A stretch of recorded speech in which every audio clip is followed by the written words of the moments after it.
Testimonials. Who's getting testimonials? Who's going to get testimonials? Yeah, good. So whenever you, question for you, when you ask someone for like a Google review, what's the first question they ask? They just say, yeah, sure, no worries. Yeah, but do they ever ask like, yeah, sure, what do you want me to say or something like that? Really? Okay, you're a fucking bad example then. So, I'm usually pretty alright in the message. I say, do you mind, could you give us a Google review? And they go, yeah, no worries. Oh, okay. Well, usually, like, you're a fucking bad example for this workshop. But usually people will say something like, yeah, they just say, like, yeah, what do you want me to say? Because they kind of just draw a blank. Yeah. It's like what I was saying before, like the multi-choice thing's easy because the answer's somewhere in the page, but when it's long form, they've got to think about their answer. And so you have to consider your testimonials, your Google reviews, your case studies, all of that stuff, like your video reviews, as a piece of marketing material, because they are. And because it's a piece of marketing material, it means you need to consider the placement. And the people that your testimonials are more often than not being placed in front of are the people right on the edge of buying. And so having a Google review that says, Brandon and Sophie were really nice at the workshop, just fucking not do anything for any of you to decide if you want to come here or not, right? And so what we want to do is we don't want to tell them what to say, but we do want to give them the prompts so that they can share like the thoughts that are useful for the next person to come along.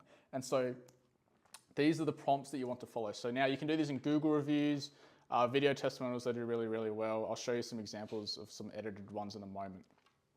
And so you want them to tell a story. So for example, I'm going to do industry set again just because we have like fucking 70 for it. So introduce yourself. So it'd be something like, my name's Sophie, I DJ as DJ Swifty, and I make drum and bass remixes of Taylor Swift songs.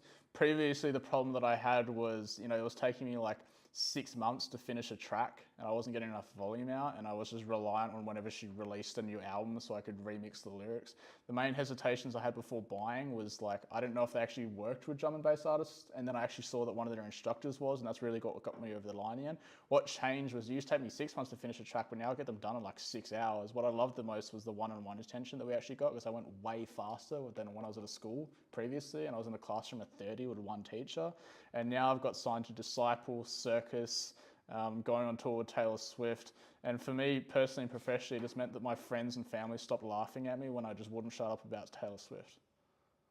That's fucking way better than Jackson was a really friendly instructor, right? Now, the way that you tactically do this, is, so let's say, for example, you're like texting a client asking for a Google review. You just say, hey, often people ask, when I'm asking for a Google review, like, what should I say? Just if you follow along with these prompts, it's just the people that read them find it really, really useful. I'm not going to tell you what to say, but if you just kind of hit each of these points, then all gravy. And then in a video testimonial, you just, let's say you just do it, you can do it in person, like a recording, but if you just do it on Zoom, tell them the questions in advance they can think about. Record it twice though, because the first time they and they are, and the second time they are less, and they think of things that they forgot the first time. And so you just get a better recording the second time out.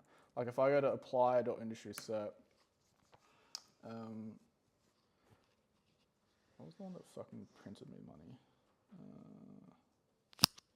Let's go to like this one.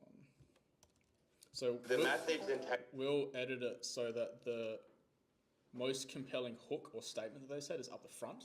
So it'll sound something like this. The methods and techniques that you taught me with mixing and mastering, that would take me hours on end to find on YouTube and stuff. It's helped me been able to pinpoint my specific weaknesses and what I've been able to work on, and it's just, things just started clicking together like Legos. I think in a couple months, this is going to be one of the best production courses in the world. I really believe that because... So before you started working together with us on the program, what was the main things that you were struggling with? And then it gets into the story, right? And every single one of these follows the exact same framework. And then you can't, no you can. You don't just use them on your landing pages, they do really, really well as ads as well. Like super compelling ads. And just doing montages of all of them. When Jackson and I started Industry Set, I knew he had to do this. And at first you're a little bit reluctant, right? Because you just like, you got to schedule this call and you record it and then you got to edit and stuff like that. And then he just saw like how much higher the conversion rate went up and how much better the ads performed. And then like now it's like an entire operation that we have. It's like we've got a fucking team dedicated to like just collecting these. Do you have a standard sort of point through their relationship with you when you're with? Yeah, actually, fantastic question. So the best time to get testimonials is at the peak of emotion. So it could be like when they first get their result. It could be, so for example, in that instance, we do it between their semesters. So if they do 3 semesters with us, we get 2. Well, actually, we get 3 because we get 1 at each point, and we do follow-ups with alumni and stuff like that. And so then we can actually edit together and compare like their entire journey and like fucking edit it into a whole thing. So peaks of emotion. So for example, you could do when, in your instance anyway, and everyone else can brainstorm their own ones themselves. Your instance anyway, you could do when they first moved into the studio. You could do when they like first bring a client. You can even do like when they get a big label signing or something like that, because they'll just associate it with the location. Yeah. Cool. That's great. Thank you. Any other questions about this at all? How it could be used?